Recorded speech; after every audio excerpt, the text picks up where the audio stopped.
Hello friends, welcome to my channel. आज की तुम्हाদের page number 49 এর গ্রামার সেকশনের আনসার গুলো দিচ্ছি। চলো তাহলে শুরু করা যাক। তোমাকে একটা জিনিস আমি বলে রাখি যে হয়তো অন্যান্য চ্যানেলে তুমি কোশ্চেনের আনসার গুলো পেয়ে গেছো, কিন্তু গ্রামারের কোশ্চেন যদি তুমি ঠিকঠাক রুলস রেগুলেশন গুলো যদি ঠিকঠাক না দেখো, না বোঝো, তাহলে কিন্তু অ্যাকচুয়াল এক্সামে তুমি পারবে না। কারণ শুধুমাত্র আনসার গুলো ইম্পর্টেন্ট নয়, আনসারের পিছনে লজিকটাও কিন্তু তোমাকে দেখতে হবে যে কেন এই রকম উত্তরটা হচ্ছে। ওকে, দেখো তাহলে এখানে দেখো প্রথমে কি কোশ্চেন আছে, ডু হ্যাজ ডিরেক্টেড সেকশনে দেখো বলছে his smile is like an infants. তার যে হাসিটা সেটা কিসের মতো ছিল না, একটি শিশুর স্মাইলের মতো ছিল। দেখো ভালো করে লক্ষ্য করো, এখানে কিন্তু অ্যাপোস্ট্রফি এস দেওয়া আছে। ওকে, তার মানেটা এখানে একটা স্মাইল আছে, স্মাইল উজ্জ্ব আছে, মানে যেটা দেওয়া নেই। ওকে, এখন এটাকে বলা হচ্ছে চেঞ্জ ইনটু নেগেটিভ সেন্টেন্স, মানে নেগেটিভ সেন্টেন্সে চেঞ্জ করতে বলছে। ওকে, তাহলে কোশ্চেনটা দেখো আমি লিখে নিচ্ছি যে কি, his smile is like an infant's. His smile is like an infant's. Okay, তাহলে এটাকে যদি নেগেটিভ করতে হয় তাহলে তোমাকে মানেটা কিন্তু চেঞ্জ করা যাবে না। মানে তুমি যদি শুধুমাত্র বলে দাও যে his smile is not like an infants, তাহলে কিন্তু হবে না। তাহলে তো মানেটাই তুমি চেঞ্জ করে দিলে যে তার হাসিটা একটা শিশুর স্মাইলের মতো নয়। তাহলে এই রকম বলা যাবে না, তোমাকে একটু আলাদা রকম বলতে হবে। তোমাকে বলতে হবে যে তার হাসিটা কার মতো নয় না, একটা প্রাপ্তবয়স্ক ব্যক্তির মতো নয়। বোঝা গেল? তাহলে তোমার সেটা নেগেটিভ সেন্টেন্সও হলো আর মিনিংটাও চেঞ্জ হলো না। বোঝা গেল? তাহলে এইখানে তোমাকে প্রাপ্তবয়স্কের ইংলিশ কি হবে, অ্যাডাল্ট। বোঝা গেল? হয় অ্যাডাল্ট বলো অথবা গ্রোন আপ বলতে পারো। গ্রোন আপ মানেও কিন্তু অ্যাডাল্ট হয়, প্রাপ্তবয়স্ক। তাহলে আনসারটা হবে হিজ স্মাইল, তার স্মাইলটি নয়, is not like an adults. খেয়াল রাখবে এইখানে কিন্তু শুধুমাত্র অ্যাডাল্ট লিখলে কিন্তু কাটা যাবে। ওকে, অ্যাডাল্টস মানে কি, অ্যাডাল্টের এখানে স্মাইলটা উজ্জ্বল আছে। যেহেতু কোয়েশ্চেনে স্মাইলটা লেখেনি, তাই এখানেও তোমাকে শুধুমাত্র অ্যাডাল্টস বলেই ছেড়ে দিতে হবে। ওকে, দেখো নেক্সট কোয়েশ্চেন কি আছে, ভয়েস চেঞ্জ আছে। দেখো বলছে shall I compare thee to a summer's day. আমি কি তোমাকে কম্পেয়ার করতে পারি বা করব কার সাথে বা কিসের সাথে, একটি গ্রীষ্মের দিনের সাথে। ওকে, তাহলে এটাকে ভয়েস চেঞ্জ করতে বলছে। ভালো করে লক্ষ্য করো, এটা হচ্ছে একটা ফিউচার টেন্সে আছে এইরকম একটা সেন্টেন্স। ওকে, প্লাস আরো একটা জিনিস লক্ষ্য করো, এটা হচ্ছে একটা ইন্টারগেটিভ সেন্টেন্স। ওকে, এই বাক্যে টেন্স দেওয়া আছে ফিউচার টেন্স, ফিউচার ইনডেফিনিট, আর বাক্যটা হচ্ছে একটা ইন্টারগেটিভ সেন্টেন্স, মানে একটা প্রশ্নবাচক বাক্য। তার মানে যে ভয়েস চেঞ্জটা তুমি করবে, মানে প্যাসিভ ভয়েসটা যেটা তুমি করবে, সেটাকেও কিন্তু একটা প্রশ্নবাচক বাক্যই হতে হবে, মানে শেষে কিন্তু জিজ্ঞাসা চিহ্নটা থাকতে হবে। দেখো এটা একটু ট্রিকি আছে, তাই আমি তোমাকে কোশ্চেনটা এক্সপ্লেন করে দেখাচ্ছি। দেখো এখানে লেখা আছে shall I compare thee, shall I compare thee, এই দিটার ব্যাপারেও কিন্তু একটা জিনিস বলার আছে। দেখো to a summer's day. Okay, summer's day question করেছে এখানে। ওকে, একটা জিনিস দেখো, দি মানে হচ্ছে তোমাকে। ওকে, কি বললাম, দি মানে হচ্ছে তোমাকে। এখন তুমি নিশ্চয়ই জানো ইউ মানে তোমাকে হয়, তাহলে তুমি হয়তো ভাবছো যে দিটা কি, দিটা হচ্ছে আর্কেইক ওয়ার্ডস। আর্কেইক ওয়ার্ডস বলা হয় এইগুলোকে। আর্কেইক মানে হচ্ছে পুরোনো দিনের যে সমস্ত ওয়ার্ড। ওকে, মানে আগেকার দিনে ওয়ার্ড গুলো ইউজ করা হতো। দি মানে তোমাকে, দেখো ইউ হয়। আচ্ছা, আরেকটা হচ্ছে দাও। দাও মানে হচ্ছে তুমি। ওকে, কিন্তু ভালো করে লক্ষ্য করো, এই তুমির ইংলিশও কিন্তু ইউ হয়। ওকে, মানে ইউ মানে তুমিও হয়, তোমাকেও হয়, কিন্তু এদের যে আর্কেইক ফর্ম গুলো মানে রূপগুলো, সেইগুলো কিন্তু সেম নয়। ওকে, এইখানে ইউ কে মানে তুমি যখন বলছে তখন দাও, আর তোমাকে বলছে তখন কিন্তু দি হচ্ছে। তো এইবারে তুমি এবারে জিনিসটা লক্ষ্য করো। দেখো তাহলে কোয়েশ্চেনটা দিয়েছে কি, shall I compare thee to a summer day. আমি কি কম্পেয়ার করব তোমাকে একটি গ্রীষ্মের দিনের সাথে। এখানে দেখো ভার্ব হচ্ছে কম্পেয়ার, ওকে, অ্যাকচুয়ালি শ্যাল কম্পেয়ার, এখানে ভার্ব হচ্ছে শ্যাল কম্পেয়ার, ওকে, ঠিক আছে। আর সাবজেক্টকে ভার্বকে কে দিয়ে কোশ্চেন করো, কে কম্পেয়ার করবে না আমি কম্পেয়ার করব, তার মানে আই হচ্ছে এখানে সাবজেক্ট। আর ভার্বকে যদি তুমি কি অথবা কাকে দিয়ে কোশ্চেন করো, কি বললাম, ভার্বকে কি অথবা কাকে দিয়ে কোশ্চেন করো, তাহলে তুমি কি পাও, অবজেক্ট পেয়ে যাও, ওকে। তাহলে এখানে কোশ্চেন করো কাকে কম্পেয়ার করব না তাকে, সরি তোমাকে, তাহলে এইটা হচ্ছে আমার এখানে অবজেক্ট। যেহেতু কি এর উত্তরে এখানে নেই কিছু, যে কোন জিনিসটাকে আমি কম্পেয়ার করব, এখানে কাকের উত্তর আছে, তাই এখানে দিটা হচ্ছে অবজেক্ট। দেখো এইবারে আমরা কোশ্চেনটার আনসারটা সলভ করব, যে কি এখানে কোশ্চেনটার আনসার হবে শ্যাল, শ্যাল। এইবারে দেখো এই দিটা কিন্তু দি থাকবে না, এইখানে কিন্তু তোমাকে দাও বলতে হবে, বোঝা গেল কি বলছি? তার জন্য আমি এখানে তোমাকে বোঝালাম যে শ্যাল দাও বি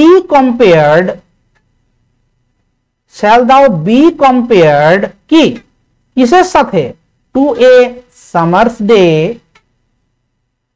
সামার্স ডে কার দ্বারা না বাই মি, আমার দ্বারা। বোঝা গেল কি বলছি? এটা দিটা দাও কেন হলো সেটা আমি তোমাকে এইখানেই কিন্তু বোঝালাম, বোঝা গেল কি বলছি? ঠিক যেমন আই থেকে মি থেকে ইউ হয়, সেই রকম দাও থেকে দি আর দি থেকে দাও হয়ে যায়, বোঝা গেল? তাও যদি তুমি বুঝতে পারলে না, অবশ্যই তুমি কমেন্ট সেকশনে জানাবে, আমি নেক্সট ভিডিওতে এক্সপ্লেন করবো আরো ভালো রকম ভাবে। দেখো এবার বলছে the women said pick up my pocket book boy and give it here. এখানে উমেনটি বললো, কি বললো না pick up my pocket book boy. দেখো বয় বলে তাকে সম্বোধন করছে, যে আমার পকেট বুকটা কি তোলো, অ্যান্ড গিভ ইট হিয়ার, আমাকে এটা দাও। একটা জিনিস লক্ষ্য করো, সেটা হচ্ছে এই ইনভার্টেড কমার ভেতরে যে সেন্টেন্সটা আছে এটা কিন্তু একটা ইম্পারেটিভ সেন্টেন্স, ওকে। ইম্পারেটিভ সেন্টেন্স কোনগুলোকে আমরা বলি, যেগুলোতে কোনো না কোনো অর্ডার অথবা রিকোয়েস্ট মানে আদেশ অনুরোধ এই সমস্ত যে বাক্যগুলো হয় সেগুলোকে আমরা ইম্পারেটিভ সেন্টেন্স বা অনুজ্ঞা সূচক বাক্য বলি। এখন এই ধরনের সেন্টেন্সে আমরা ইনফিনিটিভ ইউজ করে থাকি, তাই না? যেমন ধরুন বলা হলো হি সেড, সে বলল, comma inverted comma, open the door, okay, open the door, ডোরটিকে খোলো, দরজাটিকে খোলো। ভালো করে লক্ষ্য করো, ইম্পারেটিভ সেন্টেন্স গুলো কিন্তু কি হয়, ভার্ব দিয়ে শুরু হয়, বুঝা গেল কি বলছি? ভার্ব দিয়ে শুরু হয়। Open the door, close the door, come here, go there, এই যে বাক্যগুলো, এখানে এসো, ওখানে যাও, এক গ্লাস জল দাও, please give me a glass of water, এই যে কথাগুলো, এইগুলোকে কি বলে ইম্পারেটিভ সেন্টেন্স। এখন এইগুলো যখন আমরা চেঞ্জ করি ন্যারেশন চেঞ্জে, তখন আমরা ইনফিনিটিভ ইউজ করি। ইনফিনিটিভ কোনটাকে বলা হয়, ইনফিনিটিভ স্ট্রাকচার কোনটাকে বলা হয়, যেখানে টু প্লাস ভার্ব থাকে। কি বললাম, টু প্লাস ভার্ব, যেমন টু গো, টু কাম, এইগুলো। তাহলে এখানে আনসারটা কি হবে না, হি অর্ডার্ড, সে অর্ডার করলো কি কি করতে না, টু ওপেন দ্য ডোর। বোঝা গেল কি বলছি, টু ওপেন দ্য ডোর, ওকে। এবারে কোয়েশ্চেনটা দেখো, এখানে কোয়েশ্চেনে বলেছে দ্য উমেন সেড, তাহলে আনসারটা কি দেবো, দ্য উমেন অর্ডার্ড, যেহেতু অর্ডার করছে এখানে যে তুলে নাও, দ্য উমেন অর্ডার্ড, উমেনটা অর্ডার করলো বা অর্ডার করলেন, আদেশ দিলেন, কাকে? দেখো এইখানে বলা নেই যে কাকে বলেছে কথাটা, সেডের পরে বলা নেই, কিন্তু এইখানে বয় বলে সম্বোধন করছে রজারকে, তাই তো? তো এই বয়টাকে আমরা এইখানে নিয়ে আসবো, যে কি অর্ডার্ড দ্য বয়, কি বলবো, অর্ডার্ড দ্য বয়। এইবারে দেখো ইনফিনিটিভ স্ট্রাকচার, কি করার জন্য তাকে বললো, to pick up, to pick up, তুলে নিতে, কি কার পকেট বুক, এখানে বলেছে আমার পকেট বুক, তো তুমি তো এখানে আমার লিখতে পারবে না, যেহেতু মহিলাটার পকেট বুক, তাহলে তুমি এখানে বলবে to pick up her notebook, okay, sorry pocket book, to pick up her pocket book. এবারে কি হবে, এবার কিন্তু অ্যান্ড দিয়ে যোগ করা আছে একটা জিনিস, ভালো করে লক্ষ্য করো, বলছে কি অ্যান্ড গিভ ইট হিয়ার, তাহলে এই কথাটাকেও কিন্তু আমরা জুড়ে দেবো। অ্যান্ড কি করতে বললো না দিতে বললো, গিভ সেটাকে, এখানে এটাকে বলতে পারবো না, গিভ দ্যাট, আর হিয়ারটা চেঞ্জ হয়ে যাবে দেয়ার। বোঝা গেল কি বলছি?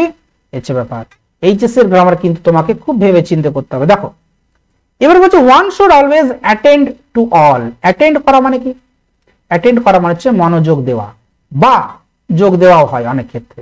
এখন এইখানে কি বলেছে লক্ষ্য করো, বলছে use the noun form of attend. Attend কথাটার, অ্যাটেন্ড যে ওয়ার্ডটা, এটা একটা ভার্ব, এটা তুমি বুঝতেই পারছো, তাহলে এটা নাউন ফর্ম হচ্ছে অ্যাটেনশন।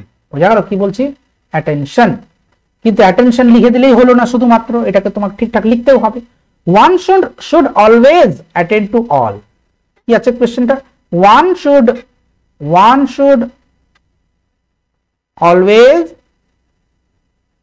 Attend to all.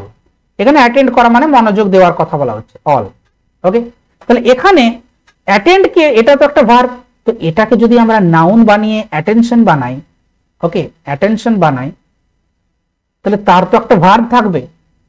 ওকে, শুধুমাত্র এটাকে তো নাউন বানিয়ে দিলাম, তাহলে এখানে ভার্ব কোনটা হবে? তাহলে এটাকে ভার্বটা কি দেবো? দেখো এখানে বলতে হবে ওয়ান শুড অলওয়েজ, একজনের সর্বদা কি করা উচিত না, পে অ্যাটেনশন। গিভ অ্যাটেনশন হবে না, একজনকে কি দিতে হবে? অ্যাটেনশন দিতে হবে। যদিও দেওয়া ইংলিশ হচ্ছে গিভ করা, কিন্তু এখানে পে বলতে হবে। অ্যাটেনশনের সাথে কিন্তু গিভ বলা যাবে না, পে বলতে হবে। টু অল যেমন আছে সেই রকম। বোঝা গেল কি বলছে? It's answer.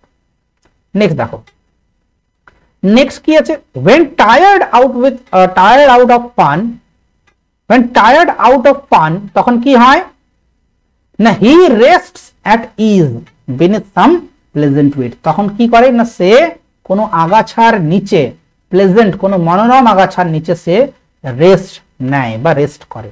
তাহলে এটাকে বলছে স্প্লিট ইনটু সিম্পল সেন্টেন্সেস। দুটো সিম্পল সেন্টেন্সে ভাগ করতে বলছে। তাহলে এটাকে আমরা কিভাবে ভাগ করব? দেখো মানেটা বুঝতে হবে তোমাকে। বলছি যখন সে টায়ার্ড আউট হয়ে যায়, মজা করে করে আনন্দ করে করে যখন টায়ার্ড হয়ে যায়, তখন সে কি হয় না, কি করে না, রেস্ট নেয়। ওকে, তাহলে এটাকে তোমাকে এইভাবে বলতে হবে যে প্রথমে তো সে টায়ার্ড হয়ে যায় ফান এনজয় করতে করতে। ওকে, নেক্সট সেন্টেন্সে তুমি বলবে যে তখন, এখানে তোমাকে দেন লাগাতে হবে, THEN, তখন সে রেস্ট নেয় কোনো আগাছার নিচে। বোঝা গেল? তাহলে এখানে প্রথমে কি বলবে তুমি যে হি, আচ্ছা এখানে কি আছে, কোন টেন্সে আছে? দেখো প্রেজেন্ট ইনডেফিনিটে আছে। তাহলে এখানে তোমাকে বলতে হবে প্রেজেন্ট ইনডেফিনিট টেন্সেই বলতে হবে he tires out of fun. কি বলতে হবে? He tires. Okay, he tires out of fun, এটা একটা সেন্টেন্স। এবার তোমাকে বলতে হবে যে হি রেস্টস, সে রেস্ট নেয়। হি রেস্টস কি, beneath, he rests at ease beneath some pleasant weed. He rests at ease beneath some pleasant weed, beneath some pleasant weed। এইখানে কিন্তু তোমাকে একটা দেন বলতে হবে, তখন। এখানে তুমি তখন বলছো, তার কারণটা হচ্ছে এই সময়টা, এই যখন সে টায়ার্ড আউট হয়ে যায় সেই সময়ের কথা তুমি বলছো, তাই এখানে তুমি দেন বলছো। ওকে, তুমি ভেবে নাও যদি এইখানে, এখন তো দুটো সেন্টেন্স হয়ে গেল, এখন যদি তোমাকে জয়েনিং করতে বলে, দুটোকে জয়েন করতে বলে, তখন কিন্তু সেই তুমি when দিয়ে যোগ করবে, যে when he tires out of fun, he rests at ease। বোঝা গেল কি বলছি? তোমাকে স্প্লিট করতেও জানতে হবে আর জয়েন করতেও জানতে হবে, দুটোই কিন্তু ইন্টার রিলেটেড জিনিস। বোঝা গেল? দেখো নেক্সট কি কোশ্চেন আছে, এবার বলছে my mother's lineage was more distinguished than that of my father. আমার মায়ের যে বংশ, ওকে, সেটা অনেক বেশি কি ছিল, ডিস্টিংগুইশড ছিল, আরো অনেক বেশি উন্নত ছিল, এরকম বলতে পারো তুমি। ওকে, ডিস্টিংগুইশড মানে এমনি ডিফারেন্ট হয়, কিন্তু এখানে ডিফারেন্ট নয়, মানে আরো অনেক উঁচু অবস্থায় থাকার কথা বলা হচ্ছে। দেন দ্যাট অফ মাই ফাদার্স, দেখো এইখানে দেখো মাই ফাদার বলেনি কিন্তু মাই ফাদার্স, তার মানে এখানে মাই ফাদার্স লিনিয়েজ এটা উজ্জ আছে, ঠিক যেমন প্রথম কোশ্চেনে দেখলে। ওকে, তো এখানেও কিন্তু এরকম আছে যে আমার মায়ের লিনিয়েজটা আমার বাবার লিনিয়েজের থেকে বেশি ডিস্টিংগুইশড ছিল। ওকে, কোয়েশ্চেনের মানেটা আগে বুঝতে হবে, তবেই কিন্তু তুমি কোয়েশ্চেনের সলিউশনটা করতে পারবে। দেখো এটাকে বলছে change the degree of comparison, মানে ডিগ্রি চেঞ্জ করতে বলছে। এখন এটা আছে কম্পারেটিভ ডিগ্রিতে, এটাকে তোমাকে পজিটিভ ডিগ্রিতে চেঞ্জ করতে হবে। তো পজিটিভ ডিগ্রিতে যদি তুমি চেঞ্জ করো তাহলে মিনিংটাকে কিন্তু সেম রাখতে হবে। তাহলে এটাকে কিভাবে আমরা করতে পারি পজিটিভ ডিগ্রিতে উইদাউট চেঞ্জিং দ্য মিনিং? দেখো এটাকে এভাবে বলতে হবে যে আমার বাবার লিনিয়েজটা কি ততটা ডিস্টিংগুইশড ছিল না, কার মতো? আমার মায়ের লিনিয়েজের মতো। বোঝা গেল কি বলছি? তাহলে দেখো এখানে তোমাকে বলতে হবে মাই ফাদার্স লিনিয়েজ। কি বলতে হবে? My father's lineage, my father's lineage. আচ্ছা পাস্ট টেন্সে কি প্রেজেন্ট টেন্সে এইটা কিন্তু খেয়াল রাখতে হবে। ওয়াজ বলেছে, ওকে, ওয়াজ কি নট, এখানে নয় বলতে হবে। My father's lineage was not as distinguished, ততটা ডিস্টিংগুইশড, ওকে, ডিস্টিংগুইশড কিসের মতো? অ্যাজ মাই মাদার্স লিনিয়েজও বলতে পারো, অথবা মাদার্স এইটা বলেও তুমি থেমে যেতে পারো। বোঝা গেল কি বলছি? এখানে শুধুমাত্র মাদার্স বলা মানে মায়ের, মা নয় কিন্তু মায়ের, এখানে উজ্জ আছে লিনিয়েজ কথাটা। আর যদি তুমি দিতে চাও তাহলে দিয়েও দিতে পারো, কোনো অসুবিধা নেই, মাদার্স লিনিয়েজ বলে দিতে পারো, ওকে। অথবা তোমাকে অ্যাপোস্ট্রফি এসটা কিন্তু দিতেই হবে, মানে তুমি বাই চান্স যদি এইখানে অ্যাপোস্ট্রফি এসটা না দাও, শুধুমাত্র মাদার লিখে দিলে, তাহলে কিন্তু তোমার নাম্বার কাটা যাবে। বোঝা গেল কি বলছি? এই জিনিসটা খেয়াল রাখবে, আমি তাই বারবার বলে দিচ্ছি। দেখো তাহলে নেক্সট কোয়েশ্চেন দেখো কি আছে, এগুলো হয়ে গেল। এবার আর্টিকেল প্রিপোজিশন তো তোমাদের টেক্সচুয়াল থাকে। দেখো এখানে বলে দিচ্ছি she was a large woman with a large purse that had everything in it, যেটার মধ্যে প্রত্যেকটা জিনিস ছিল। বাট মানে কিন্তু নয়, বাট মানে হচ্ছে উইদাউট, বাট মানে হচ্ছে ছাড়া। মানে কি কি ছাড়া? না হ্যামার অ্যান্ড নেলস, হাতুড়ি এবং পেরেক ছাড়া সবকিছুই ছিল তার মধ্যে।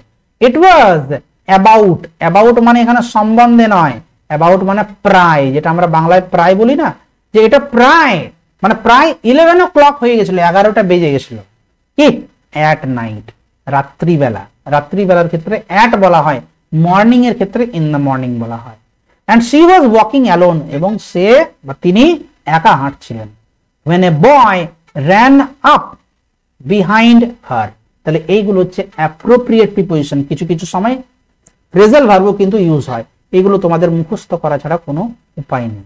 এবার একটা কমন এররের কোয়েশ্চেন দিয়েছে, দেখো কি দিয়েছে, it would take me some time, এটা আমার বেশ সময় নিল। Discovering something about her looks হবে না, কি হবে না টু ডিসকভার, এটা আমাকে বেশ সময় নিল।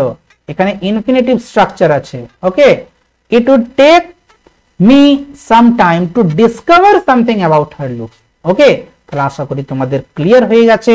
যদি না পারো বুঝতে অবশ্যই তোমরা জানাবে কমেন্ট সেকশনে। আর কেমন লেগেছে ভিডিওটা, তোমরা এই রকমই ভিডিও চাও কিনা, নাকি শুধুমাত্র আনসার গুলো চাও সেটাও বলবে। আমি তোমাদের যেমন যেটাতে সুবিধা হবে সেই রকমই কন্টিনিউ করব, ওকে। তাহলে অবশ্যই বলবো যদি ভিডিওটি ভালো লেগে থাকে, একটু যদি উপকারে লেগে থাকে, প্লিজ তোমরা লাইক করো ভিডিওটি এবং শেয়ার করো বন্ধুদের সাথে, এবং চ্যানেলে নতুন যদি হও তারা অবশ্যই সাবস্ক্রাইব করবে, ওকে। Thank you, by.